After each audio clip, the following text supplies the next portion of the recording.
Patrick, gaano ba talaga kayo ka-close? Jenna, magkaibigan kami. Pero hindi siya dapat ang bumibisita sa isang lalaki kung gabi na.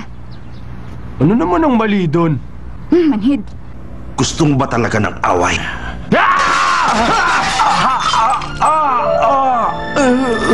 Lalabanan kita pero gusto kong lumaban sa'yo ng patas. Pero hindi mo kaya. Dahil magaling ka lang talaga mandaya. Umalis ka na. Umalis ka na bago kita mapatay. Bakit kahit na nasasaktan lumalapit pa rin sa'yo't nagmamahal? Titiis ito. Mahalin mo lang ako. Bakit kahit na nasasaktan lumalapit pa rin sa'yo't nagmamahal? Mahalin mo lang ako. Bakit kahit na nasasaktan lumalapit pa rin sa'yo't nagmamahal?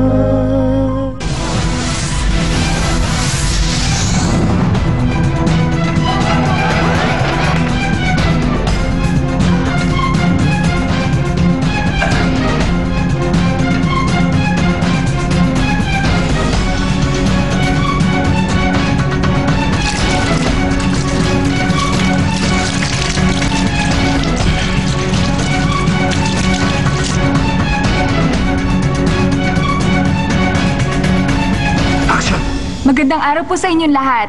Magandang araw din po. Okay, ilang sandali na lang po at sisimulan na natin ang round 2 ng contest. Ang Find the Best Butcher ng 2nd DM Foods Beef Competition. Ang second round po ng competition ay gaganapin sa loob ng freezer room kung saan ang temperature ay palaging below 15 degrees para mapanatili ang kasariwaan ng Tama kanin. ka. Grabe pala, no? Kaya pala Oo nga. gusto ko pa naman sanang natsaa, kaya lang mabilis lumamig dito eh. Mabalik tayo. 4 na team na ang pinapapasok sa loob para sa competition. 8 team pa rin na maglalaban-laban. Bibigyan sila ng ilang minuto para tapusin ang dapat nilang tapusin. Tama po yun. At 4 na teams na lang ang maaaring makapasok sa round 3 kaya nagiging matindi na po ang labanan. Tama po. Sandali. 4 lang. Papasok na yung second batch. Hayaan na po sila. Ipapakilala natin ang mga maglalaban-laban ngayon. Sina Mr. Park ng Wuri, Mr. Su ng Hanereum, Mr. Kang ng Deijin, at finally, si Mr. Jacobo Choi ng Wunamjung. Grabe. Nararamdaman mo ba makadating nila? Inilalabas na po nila ang mga kutsilyo na kanilang gagamitin sa kompetisyon. Yan. Nako, para silang lalaban sa giyera sa mga itsura nila. Nakakatakot. Nako, mabuti na lamang at pagalingan sa paghihiwa ng karne ang labanan, di ba? Oo, at mabuti na lang mga chef sila. Partner, nakikita mo ba? Yun ang famous boning knife. Sabi nga nila may sarili daw itong buhay. Gumagalaw ito ayon sa gusto nilang paggalaw habang ginagamit mo ito. Doon daw nanggaling ang pangalan ng kutsilyong ito. Ganon ba? Oo. Talaga palang pati gamit nila ay maalamat.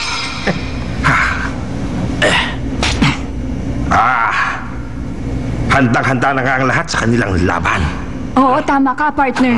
Ang pinakamabilis maghiwa, magputol at magparte-parte ng karne ng tama ang tatanghaling panalo ngayong araw na to. At ngayon ay magsisimula na sila. Kinakabahan na nga ako eh. Ako rin. At ngayon, naghihintay na ang lahat ng signal mula sa judges para magsimula na sila. Okay, ready? Okay, start now! Sinisimulan nilang lahat sa front legs. Napapansin mo bang para silang may sinusundang mapa? Halos pare-pareho ang mga hiwa nila. Ang bibilis nilang kumilos.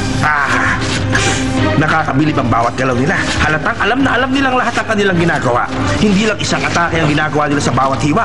Pero mapapansin mong iisa ang nagiging resulta. Napansin mo rin pala? Oo naman. Ang bibilis nila. Nalilito tuloy ako kung sino ang nangunguna. Para silang mga robot. Lalo na si Mr. Kang at ang boning knife niya. Oo nga eh. Ayos. Hindi na ako makahinga ng maayos, partner. Ako nga rin eh. Sunod naman nilang inihiwa ang parang brisket ng baka. Yan, mapapansin mo. Nauna na. 3 o 4 na segundo lang ang nagiging pagitan ng bawat isa.